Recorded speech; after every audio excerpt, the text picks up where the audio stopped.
Bonjour tout le monde, je suis Antoine. Gabriel, tu ne vas jamais croire ce qui m'est arrivé hier dans ma classe de français. Bienvenue sur Waspoken French, cher auditeur. Antoine, tu sembles très amusé aujourd'hui. Raconte-nous vite cette histoire. Alors, hier matin, j'arrive dans ma salle de classe comme d'habitude. Tu sais, cette petite salle au deuxième étage avec les grandes fenêtres qui donnent sur la cour. Oui, j'imagine bien. Qu'est-ce qui était différent ce jour-là? En fait, rien ne semblait différent au début. Les élèves entraient tranquillement, sortaient leurs cahiers, préparaient leurs stylos. Une matinée normale, quoi. Et alors, qu'est-ce qui s'est passé d'extraordinaire? J'étais en train d'écrire au tableau quand j'entends un bruit étrange derrière moi, un petit clic-clic répétitif. Je me retourne et là je vois quelque chose d'incroyable. Quoi donc? Tu nous fais languir. Il y avait un petit écureuil sur le rebord de la fenêtre. Il tapait avec ses petites pattes contre la vitre comme s'il voulait entrer dans la classe. Un écureuil? Dans une salle de classe? Comment est-ce possible? Apparemment, il avait grimpé le long du grand chêne qui pousse dans la cour. Ses branches arrivent presque jusqu'aux fenêtres du deuxième étage. Et les élèves, quelle a été leur réaction? Au début, ils n'avaient rien remarqué. Ils étaient concentrés sur leur cahier, mais quand Emma, une de mes élèves, a levé les yeux et a vu l'écureuil, elle a poussé un petit cri de surprise. Ah ah! J'imagine la scène. Et après? Immédiatement, tous les élèves se sont tournés vers la fenêtre. Pendant 5 minutes, plus personne ne m'écoutait. Ils étaient tous fascinés par ce petit visiteur inattendu. Je comprends. C'est plus intéressant qu'une leçon de grammaire. Exactement. Mais tu sais quoi? J'ai décidé de transformer cette interruption en leçon de français improvisée. Brillant. Comment tu as fait ça? J'ai demandé aux élèves de décrire l'écureuil en français. Comment est-il? Que fait-il? Où est-il exactement? C'était parfait pour pratiquer les adjectifs et les prépositions. Quelle excellente idée! Les élèves ont participé avec enthousiasme. Oh oui, Marie a dit « il est petit et roux avec une queue touffue ». Thomas a ajouté « il est sur le rebord de la fenêtre ». Sophie a observé « il semble curieux et un peu nerveux ». Ils ont utilisé du vocabulaire varié. C'est formidable. Et ce n'était que le début. L'écureuil a commencé à faire des acrobaties sur la branche. Il sautait, grimpait, redescendait. Les élèves étaient enchantés. Un vrai spectacle gratuit. Est-ce qu'il est resté longtemps? Environ 20 minutes. Pendant tout ce temps, j'ai continué à poser des questions en français. Où va-t-il maintenant? Comment bouge-t-il? À quoi ressemble sa queue? Tu as transformé une distraction en opportunité pédagogique. Exactement. Et puis, Lucas, un élève habituellement très timide, a levé la main, dit « Monsieur, est-ce que l'écureuil comprend le français ?» Ah, quelle question adorable! Tu as répondu quoi? J'ai souri et j'ai dit « Peut-être. » Mais nous devons continuer à apprendre pour mieux communiquer avec lui. Tous les élèves ont ri. Excellent! Cette réponse a dû les motiver. Absolument. Et à ce moment-là, l'écureuil a fait quelque chose d'encore plus surprenant. Il a sorti une petite noisette de sa bouche et l'a posée sur le rebord de la fenêtre. Comme s'il nous faisait un cadeau. C'est exactement ce qu'a dit Camille. Elle a dit « il nous offre sa noisette ». C'est un écureuil généreux. J'étais si impressionné par son expression spontanée en français. Les moments authentiques sont les meilleurs pour l'apprentissage. Qu'est-ce qui s'est passé ensuite? J'ai eu une idée folle. J'ai demandé aux élèves si vous pouviez parler à cet écureuil, que lui diriez-vous? Et là, ils ont commencé à imaginer des dialogues. Génial! Ils ont créé des conversations avec l'écureuil. Oui, Léa a dit « Bonjour, monsieur l'écureuil, comment allez-vous ?» Et Maxime a répondu en imitant l'écureuil « Très bien, merci, j'aime beaucoup votre classe. » Ils ont joué le rôle de l'écureuil aussi. C'est créatif. Exactement. Pendant 10 minutes, nous avons eu des conversations imaginaires entre les élèves et l'écureuil. C'était magique. Ils utilisaient le vouvoiement, posaient des questions, répondaient poliment. Une leçon de savoir-vivre avec un écureuil. Incroyable. Et puis, Noah a eu une idée brillante. Il a dit « Monsieur, on pourrait écrire une histoire sur cet écureuil. » J'ai immédiatement accepté. Une histoire collective? Comment vous avez organisé ça? Chaque élève devait écrire une phrase sur l'écureuil. La première phrase de Jade était « Il était une fois un petit écureuil curieux qui adorait les salles de classe. » Un début parfait. Et les autres élèves ont continué. Oui, Théo a écrit « Il vivait dans le grand chêne de la cour et rêvait d'apprendre le français. » Clara a ajouté « Chaque matin, il écoutait les leçons depuis sa branche préférée. » L'histoire prend forme. Ils étaient inspirés. Totalement. Et le plus beau, c'est que même les élèves qui ont habituellement des difficultés participaient avec enthousiasme. L'écureuil avait créé une atmosphère magique dans la classe. Les animaux ont ce pouvoir de rassembler et d'inspirer. L'histoire était longue. Au final, nous avons créé une histoire de 15 phrases. Chaque élève a participé. L'écureuil était devenu le héros d'un conte créé collectivement. Fantastique. Est-ce que l'écureuil était encore là à la fin de l'histoire? Justement, comme s'il avait compris qu'il était le personnage principal, il a fait une dernière acrobatie spectaculaire, et il est parti en sautant de branche en branche. Un final parfait. Les élèves ont applaudi. Spontanément, toute la classe a applaudi notre petit visiteur. C'était un moment de pure joie partagée. Et après son départ, comment s'est passée la suite du cours? Incroyable. Les élèves étaient tellement motivés qu'ils ont demandé si on pouvait continuer à travailler sur l'histoire de l'écureuil. Ils voulaient prolonger l'expérience. C'est le rêve de tout professeur. Exactement. Alors j'ai proposé qu'ils illustrent l'histoire à la maison et qu'on crée un petit livre sur notre écureuil visiteur. Quelle excellente idée! Ils ont accepté avec enthousiasme. Plus qu'avec enthousiasme, Emma a déjà commencé à dessiner pendant la récréation. Thomas a dit qu'il voulait faire une couverture colorée. L'art et le français réunis. Cette journée était vraiment spéciale. Et tu sais quoi? Cet après-midi-là, pendant la récréation, plusieurs élèves sont allés sous le chêne pour chercher notre écureuil. Ils espéraient le revoir. Oui, et ils ont trouvé plein de noisettes au pied de l'arbre. Ils étaient convaincus que c'était un signe de notre nouvel ami. Ils ont créé un lien émotionnel avec cet écureuil. C'est touchant. Absolument. Et le lendemain matin, devine ce qui s'est passé. L'écureuil est revenu. Exactement.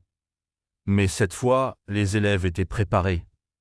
Ils avaient apporté des questions à lui poser en français. Ah ah, ils avaient fait leur devoir d'écureuil. Sarah avait préparé « Monsieur l'écureuil, aimez-vous notre école ?» Kevin avait écrit « Avez-vous des amis dans votre arbre ?» Ils prenaient cette conversation au sérieux. Et l'écureuil? Il semblait vraiment écouter. Il penchait sa petite tête d'un côté puis de l'autre. Les élèves étaient persuadés qu'il comprenait. Peut-être qu'il comprenait vraiment. Qui sait? C'est ce que j'ai dit aux élèves. Les animaux sont très intelligents. Peut-être que notre écureuil apprend le français en même temps que vous. Belle philosophie. Ça a motivé les élèves. Incroyablement. Ils se sont mis à parler plus clairement, plus distinctement, pour que l'écureuil comprenne mieux. Sans le savoir, ils amélioraient leur prononciation.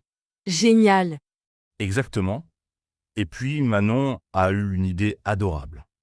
Elle a dit « Monsieur, on pourrait lui apprendre des mots français ». Apprendre le français à un écureuil? Comment? Elle a proposé qu'on répète des mots simples devant la fenêtre. « Bonjour, merci, au revoir ». L'écureuil nous regardait avec attention. Une leçon de français espèce, originale.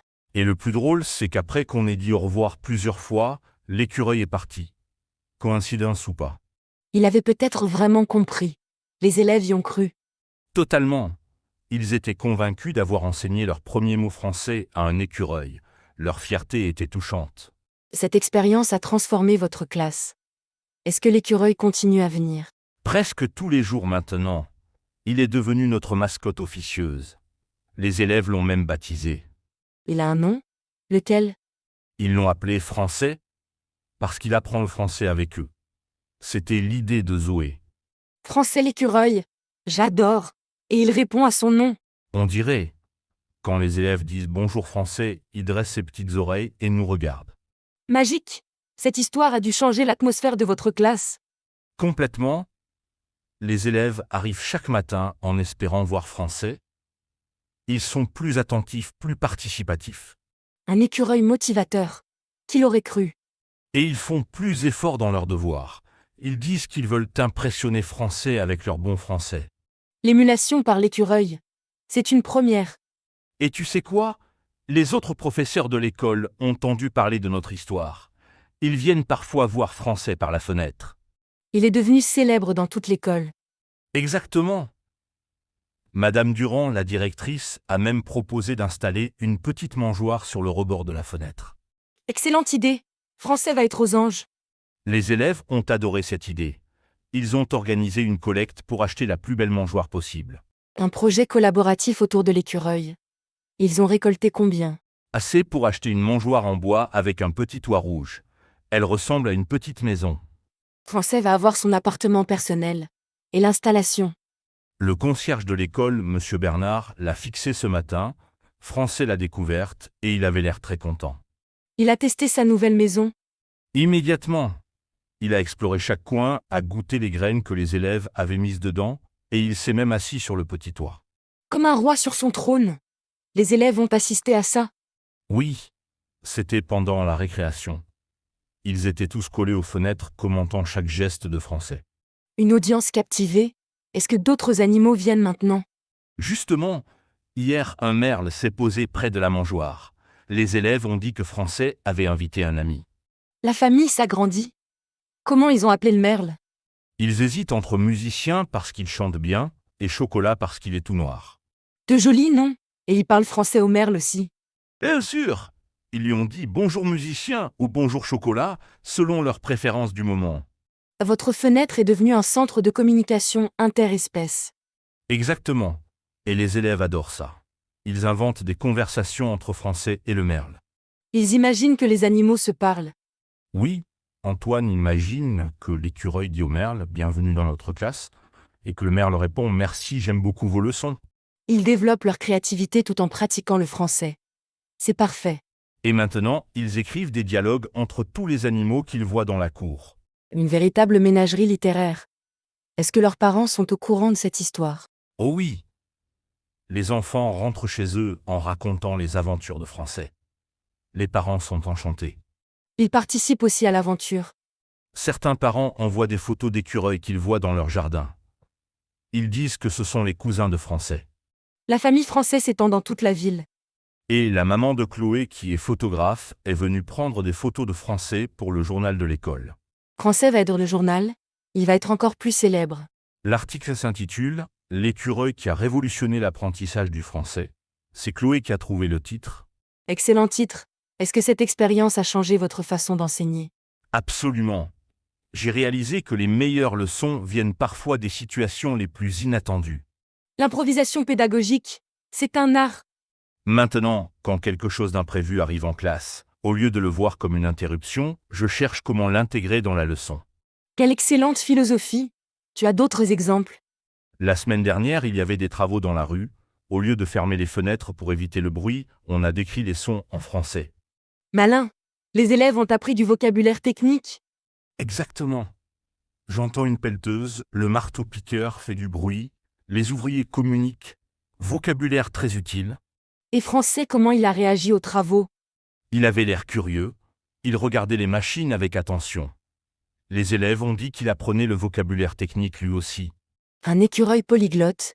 Il maîtrise le français quotidien et technique maintenant. Ah, selon mes élèves, oui. Ils sont persuadés que Français comprend de plus en plus de mots français. Et qui sait? Peut-être qu'ils ont raison. Est-ce que d'autres classes veulent adopter des animaux? Les élèves de CM1 espèrent qu'un hérisson viendra dans leur classe. Ceux de CE2 attendent un rouge-gorge. L'école va devenir un haut pédagogique. Et pourquoi pas? Si ça motive les élèves et rend l'apprentissage plus joyeux, c'est fantastique. Tu as raison. L'important, c'est que les enfants apprennent avec plaisir. Exactement. Et tu sais quoi? Français nous a appris une leçon importante. La curiosité est le moteur de l'apprentissage. Belle leçon de vie. Est-ce que tu penses que Français va rester longtemps? J'espère. Mais même s'il part un jour, il aura marqué cette classe pour toujours. Les élèves se souviendront de l'écureuil qui leur a appris l'importance de la curiosité. Un héritage pédagogique unique. Cette histoire est vraiment touchante, Antoine. Merci Gabriel. Elle montre que l'enseignement peut prendre des formes surprenantes et merveilleuses. Absolument. Et nos auditeurs vont adorer cette histoire. Merci de l'avoir partagée avec nous. Avec plaisir. Et qui sait? Peut-être que d'autres professeurs auront la visite d'animaux extraordinaires dans leur classe. Espérons-le. C'est tout pour aujourd'hui sur Was Spoken French. Merci à tous nos auditeurs. À bientôt, et n'oubliez pas, restez curieux comme Français l'écureuil. Parfaitement dit. Au revoir tout le monde et à la semaine prochaine.